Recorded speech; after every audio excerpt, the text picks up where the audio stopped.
Yeah, we're going on. I just recorded because the reflection in the back of that and I like that, so I could just record. And then when I done, I could stop and I won't have to spin it around. So I won't have to chop off the front of the video or the end of the video. So I could just upload it just like this so there wouldn't have to be any editing. But I just finished my video for today. Editing it for today. The video about Montreal Guard was a good video. If you haven't seen that video, you need to go look for that video. That's a good video. It's 2 days ago. 2 videos before. It's a very good video. Yeah, I'm not really sure what else to say about that. My mind is cloudy as usual, but it's not cloudy in a bad way, it's cloudy in a good way, if that makes sense. I'll be busy tomorrow. I'm going on a mission tomorrow, so we have content for tomorrow. We don't really have any for today. So I guess today could be called filler episode. And if I call today filler episode, I should be able to find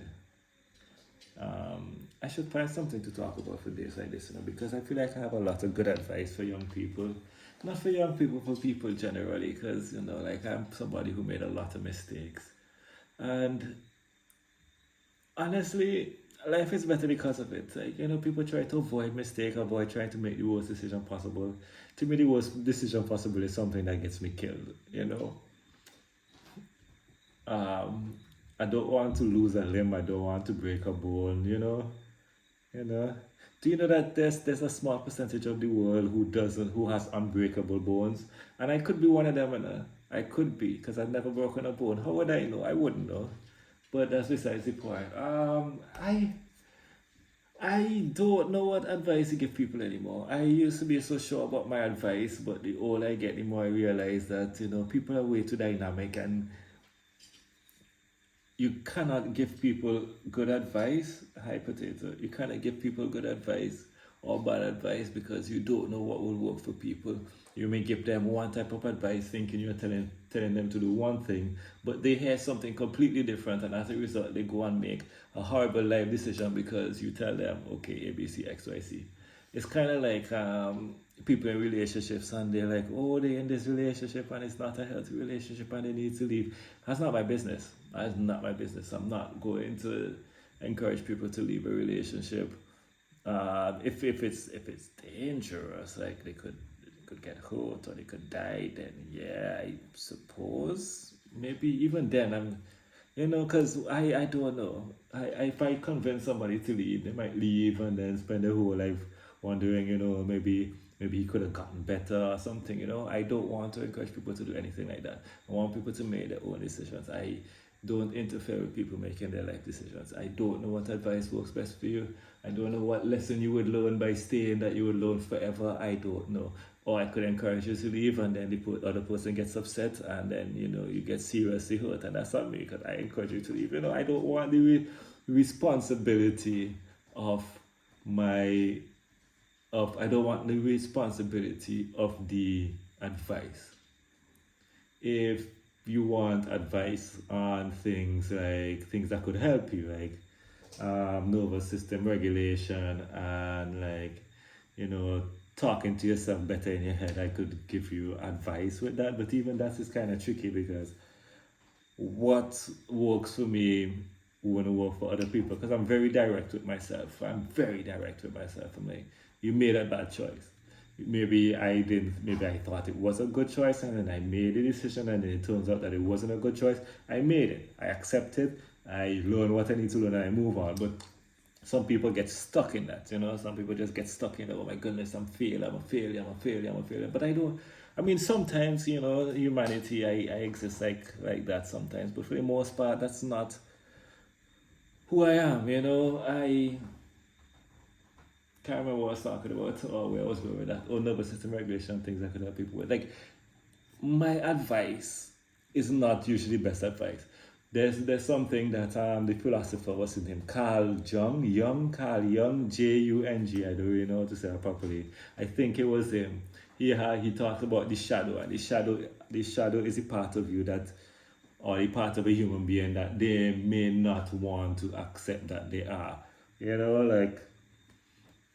Like I don't want to be somebody who, when I'm angry, shouts at people, but I am somebody who, when I'm angry, shouts at people. And I could try to act like I'm not. I could pretend that I'm a different type of person. I could pretend like, oh, this is out of character, but it's not. That is just me. That is something that I do when I get angry. Sometimes as I go along, I get better at managing my emotions. I get better at making decisions that don't lead me to anger. I get better at, like cutting off situations or whatever before they get to a certain point. I'm very good at that now, so I don't really get angry anymore. But if after all the work that I put in, I still get angry and I lash out, I kind of feel like you deserve it. But that is who I am. That is who I am as a person. Will that ever change? I don't know. I don't necessarily see it as a bad thing. Like I said, I feel like you would deserve it because I'm very open and honest with my communication. And if you keep, anyway, that's besides the point. But like, if you want help with um, making decisions to prevent you from being angry, I could help you with that in a way. Maybe I may try something and it may make it worse for you as well. Like I just never know. I don't know what the right advice for people are. And it's like therapy. Talk therapy is a thing, and people talk about talk therapy like it's the greatest thing to ever exist.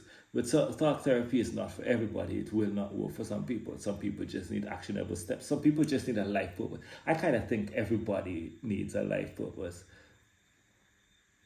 Okay, I just asked if you could see me. I think if everybody has a life purpose that's bigger than them, that a lot of the issues in life that they have will be gone. But people don't try to find something bigger than them to work on or focus on. Um, they tend to focus on themselves. And some people are just obsessed with themselves. Like I consider social anxiety being obsessed with yourself. Because you're going out like, oh, all these people are watching me and what will they think about me? Suppose I say the wrong thing, whatever. Meanwhile, me, somebody who I don't really get social anxiety that much. When I stopped drinking the first time, I got it. But like after a while, it's like, yeah, whatever. It's nobody cares. Like you think people focus so heavy on you, but they don't because you are so obsessed with yourself. You think people are, but people are not. Like to get outside of yourself, and because people don't care. People, I think I'm incredible. I think I'm wonderful. I think people should pay attention to me. I think people should watch everything. I think people should listen to everything that I say, right? But that doesn't happen. As somebody who has no problem being perceived, I want to be perceived. I don't care if people in group chats saying things about me. If it's true, it's true. What do you want me to do? You're telling people something that I did it. What do you want me to do? Tell you a lie? I did it. I accepted that I did it. I know that I did it. I'm not gonna deny that I did something. If it's not true, you're just spreading lies and rumors about me. I don't care. And they're like, oh, people will believe it. Okay, people believe things based on how they feel about you. Like, I love Kanye West music, right? And like I really love Kanye West music. I like Kanye as a person. He kind of doing a lot, but I like Kanye as a person. So when somebody hears something about Kanye, somebody who doesn't like Kanye hears something about Kanye, they just hear Kanye is this, and they just believe whatever it is they believe, and they be like, oh yeah, he's this because he's this and that, and put all kind of labels on him. Because I have more of a bias towards him. When I hear something, I analyze it a bit more, and be like, is that really what he's saying? Like he could be trying to say this, or maybe he means this, and try to interpret it in a more positive way because of my bias. And I understand, you see that? You see, I understand that happens. So like because I understand that happens, I have to be aware of my biases so that I don't, make the same mistakes, or I don't become like like in America, like American politics, there's the left and the right, to prevent me from picking one side and deciding that one side is right. I like to check my biases to prevent myself from doing that. What was the point of me telling you that? I don't remember. That's so annoying. That's so annoying. I hate when that happens. And I know it's gonna happen, but I continue talking anyway, despite of the fact that I knew that was gonna happen. I don't remember what the point of that was. I hope I didn't leave you all hanging too crazy. It's crazy how my brain could just be going 100 miles per hour, and everything just flows, and in 1 second, boom, everything's gone. I don't even know what to talk about. No. But yeah, I don't like giving advice. I don't know what's best for you. I don't know what works for you. I could tell you what I would do. Maybe you could try it, and if it works for you, then good. If it doesn't work for you, then find something else. Just kind of, I don't know. I used to try to, like, I lived with someone for a very long time who was very unhappy, and I used to try to do everything in my power to make that person happy. And as a result, I learned how to make myself happy. And I realized that a lot of the unhappiness in life and the lack of peace and discontentment is literally just the person's own doing. A lot of it, A lot of it is from social media telling you that you need to have more. And like marketing, the whole point of marketing and advertisements and all those things are to convince you to buy something. And in order to convince you to buy something, they have to make you believe that you are lacking this thing. So like the cell phone, for example. I have a 13 Pro. Quality is fine. I'm using regular lights, set me up, normal quality, nothing too crazy. I don't need a better phone. Then iPhone 14 came out, and iPhone 14 has all these new cool features. Like, maybe I think you could like share your battery percentage with other people, or kind of madness. Like, it's every year they come up with new features and making you feel like, oh, this is so much better. It's gonna make my life so much better, so much more efficient, so much this. I was fine for 38 years without a phone that charged another phone. Like, I was perfectly fine. I was happy. I was content. Life was good. I am not going to convince myself that life is not as good as it was because I don't have this thing that I never knew existed. And don't get me wrong, I appreciate new technology like the 13 Pro. I love that I could film YouTube videos on my phone. You know how crazy that is? I would have loved to have. I could have when I had a 3GS. Man, I don't know. There wasn't much storage space and everything. I couldn't do it now. But anyway, that's beside the point. These walking videos, I don't have a gimbal. I'm just walking, holding my phone on a tripod. No gimbal necessary. Just like that. That is it. And it's good enough quality. It's crazy. Just in my pocket, a whole phone. It used to be this massive video camera, and not even massive, it's handheld kind of something. I have one somewhere, and I don't feel like looking for it. You just open it and you zoom in and out, like kind of thing. So you used to have a camera, it used to be a camera, a phone used to be, you pick up your phone and answer your phone, even the cordless, so you poop, battery power and thing, a phone was a phone, a camera was a camera, but now a phone is a phone, a camera. A phone is a phone, a phone is a camera, a phone is a video editor, a phone is a gaming device. Everything is on a phone. And yes, do I love it? Yes. Do I enjoy that I have a phone like that? Yes. Does it make life more fun and engaging? Sometimes not, because social media has a tendency to pull you down if you're not careful. So there's blessings and curses to it. And there were blessings and curses when I didn't have it. Like, there are benefits to having a camera with me everywhere, but there's also a disadvantage to being able to distract myself from my emotions at any minute that I want to. Because if I'm sad and I need to be sad and I need to deal with my sadness, instead of that, I could just go on TikTok and just find a bunch of new interesting things to distract me for the rest of the night, and then I wake up, distract myself all day, and then distract myself the next day. I end up never really dealing with the problem. Everything has benefits and disadvantages. So I'm not going to look to a phone to think like this is going to fix my life and make my life better. No, I'm going to have some benefits to it, and I'm going to have some disadvantage. And that's how I see everything. Like video games, I don't have a PS5, but if I get a PS5, would it be nice to have one? Yes, I'll put it right here, I'll connect it to the monitor right here, put my headphones on, and I'll play games very, very efficiently. Hi, baby. But like, having a PS5 is not going to change my entire life for the better. It's just gonna make some moments of it more enjoyable. You know, like it's this. I have a game on my girlfriend's laptop, and it takes forever to come on, takes forever to open, and all of that. You know, but I'm be playing the same game, Red Dead Redemption 2. Love that game. I will play the same game on the PS5 that I'll be playing on the computer. You know, benefits of PS5. There's a game, Sekiro. It's a very difficult game, and I tried playing it on this, but it was really choppy. When I played it on my friend's PS5, smooth, very smooth. So yeah, there's obviously benefits to a PS5, but there's disadvantages in the sense that, I could have things to do, and it's so easy and things to just put on a game, and I just put on a game and I get lost in the game, and then I forget everything that I'm supposed to do, and then I do all the things I'm supposed to because I'm stuck playing the game. So there's an advantage and a disadvantage to everything. So I don't really see things as like life changing. The only thing I think that could be life changing would be like a ridiculous amount of money, and it would be life changing in the sense that I would just be able to fix things I need to fix and buy tools that I want to make, the things that I want to make.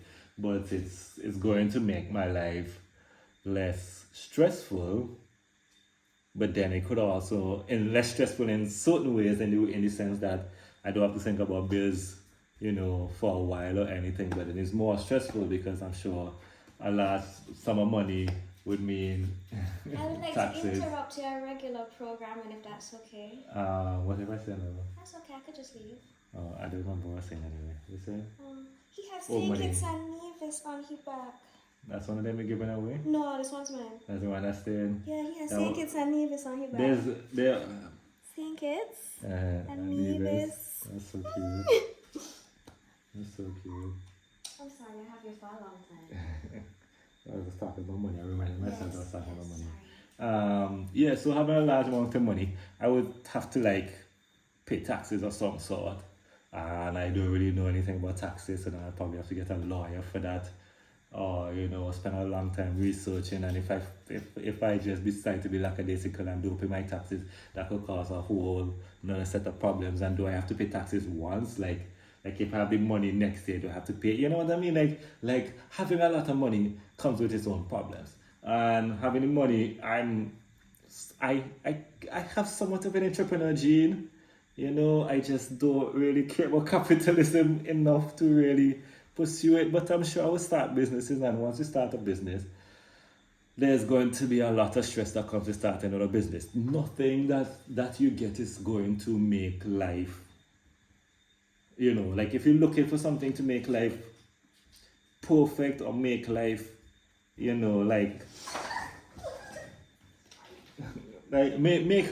you think one thing is going to fix your life, it is not. I think as long as up here is good, then everything else just kind of falls in line. If you're happy, like Mark Cuban, was the Dallas Mavericks owner, not the one who traded Luka. He sold the team to the man who hired the general manager who traded Luka. Why would he trade? Anyway, that's besides the point. He became a billionaire because he sold something. I can't remember what he sold. Some app or something. Was it PayPal? I can't remember what he sold. Whatever it was that he sold, he became a billionaire because of it. And he said, if you're not happy before the money is not gonna make you happy. But it'll help. Therapy is expensive. The thing about it is, if you're not satisfied, you're not. If you're not satisfied, you're not satisfied. Therapy can help. Therapy is a choice. Like when I say it's a choice, there's people go to therapy and lie to the therapist. Well, money ain't gonna help them not be stupid. Yeah, but what I'm saying is the having money doesn't solve the problem. You could if you're a dissatisfied person and you say okay, I'm going to do therapy. You're not satisfied with the results. You're not satisfied with the therapist. You're not satisfied with the way the therapist is talking to you now. If you're not a satisfied person, people who are not satisfied look for reasons to not be dissatisfied, not be satisfied. You understand what I mean? So, like, if you be like, okay, because there's always more to get. You notice billionaires, like, they build, like, no, there's a. You want to leave? No, I'm trying to keep it out of the site so they Oh. feel like me some, you know. Yeah, like billionaires, all of a sudden the thing is, who could have the biggest yacht? One billionaire went to space, another one want to go to space. You know what I mean? Well, yeah, I feel like that's normal. You Yeah, just have but- more resources to do normal human things with. And being dissatisfied, I think, is a normal human thing. As a competitive person, how does that make you feel? Because I'm not competitive at all. If anybody would be dissatisfied with money, is you. I'm competitive, but it's not my life. You see, like Michael Jordan. Michael Jordan has to win. You know, like if he doesn't win, he's distraught. I play as hard as I could to win. Like playing basketball, I play as hard as I could to win. If I win, yeah, I run my mouth, I win. Maybe If I lose, it's right. Maybe that's why you're not Michael Jordan. Well, Like, to yeah. be that competitive, there you have to make sacrifices. Yeah, I mean that's anything. Like That's making why he don't have no wife, and that's why he always up underneath them young girls. Cause he don't have nobody to love him, and he don't know how to love nobody. well, he's not a satisfied person. Sacrifices. John is not a satisfied person. Sacrifices. It's not even about that. He's not a satisfied person. Yeah, but he's chosen to be that way, to be the person that he is. I don't think he had a choice. I think he did. I 'Cause, don't- like, for example, I don't think that Kobe- kind of mindset is a choice. Kobe completely deconstructed because he had to. His Yeah. wife was going to leave him. Oh, she was. You mean when he cheated? That's a whole other thing. Yeah, but Kobe, the person he became, Kobe the actually person became worse after that. the person he became after that. After basketball. No, it was in progress. After something that huge hits you, Yes. you begin the change to becoming a different person.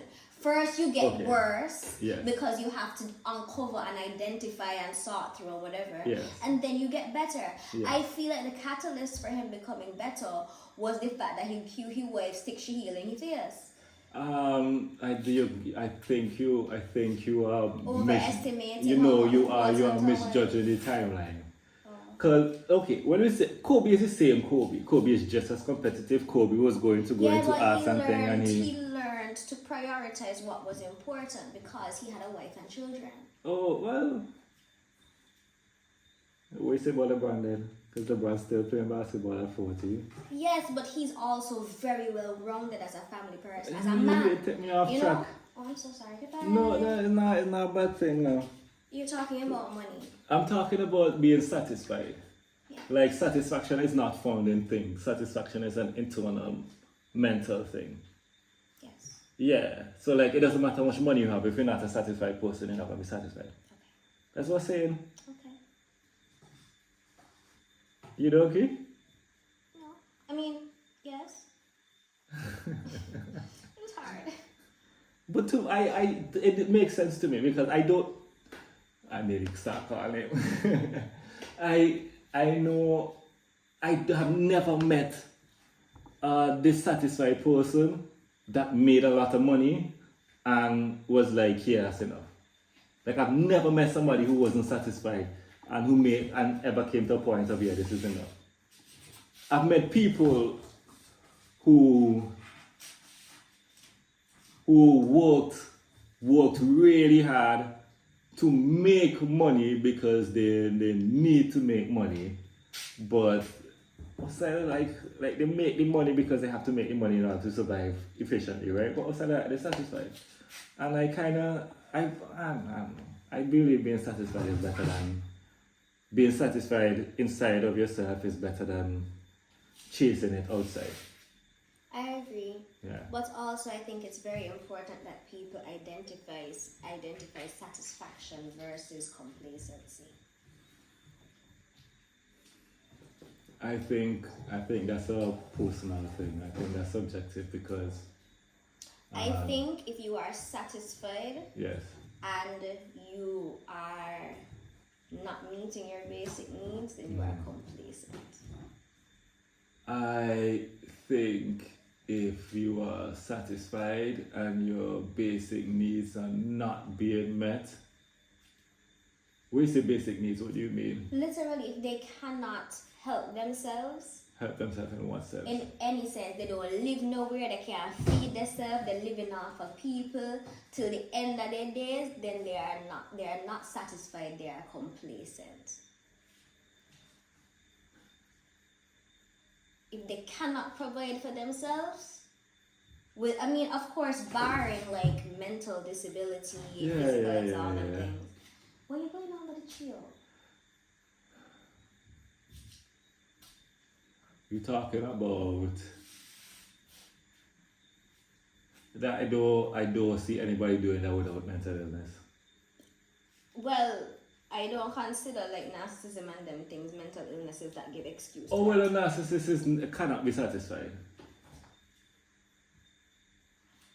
Depends. If they're very satisfied with power and control, if they have the power and control, like a lot of matriarchs and patriarchs do.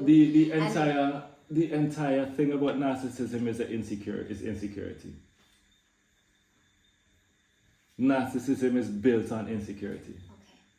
You understand? And insecurity is dissatisfaction. I think like you're not satisfied with a little longer to explain what I mean. Okay. So, you know. And also, I ain't smoke for the day. Okay, alright. Enjoy love yourself. Love you too. I don't really have much sleep, you see? Yeah. I could try to leave a little for you. Alright, good man. I go take some oil. Later. Bye. Anyway, I don't really think I need to say anything else. This has gone on for, how long does it say? 26 minutes. Yeah, I don't really know what else to say now. But yeah, life is good. Life is good. Oh, you know, like how some people would like have a life changing disease and then they would cry about it, and then somebody else would have a life changing disease and then the most positive, happy, carefree person. It's all because, you know, it's mindset. Mindset is everything. Perception is everything. How you view life is how your life is. How you think life is how life is to you. It's like she was talking about not having a need, your basic needs met. If you can't eat, but then you think of it as like if you're low on money and you're low on food, and like this is something I've done when I've been low on food. I'm like, but since I'm already low on food, let me try a challenge and see if I could only drink water for 7 days, you know? I turn it into something more enjoyable. And what happens? After day 4, I never passed day 4. I've attempted this like 3 times, and I've never gotten to day 4. But by day 4, when I eat something, whatever I eat is going to taste like the most incredible thing in the whole world. Even if it's dry bread. You shouldn't eat dry bread if you do it for 4 days. You're supposed to like eat fruit or something. But you could imagine how good fruit would taste if you only drink water for a few days. You see what I mean? So like, to one person, I'm hungry, I am suffering, I am done, this is horrible, I hate my life. And the other person is like, oh, let me make a challenge out of it. Life is about perspective. Life is about perspective. Yeah, I think that's all. I'll see y'all tomorrow. Stop.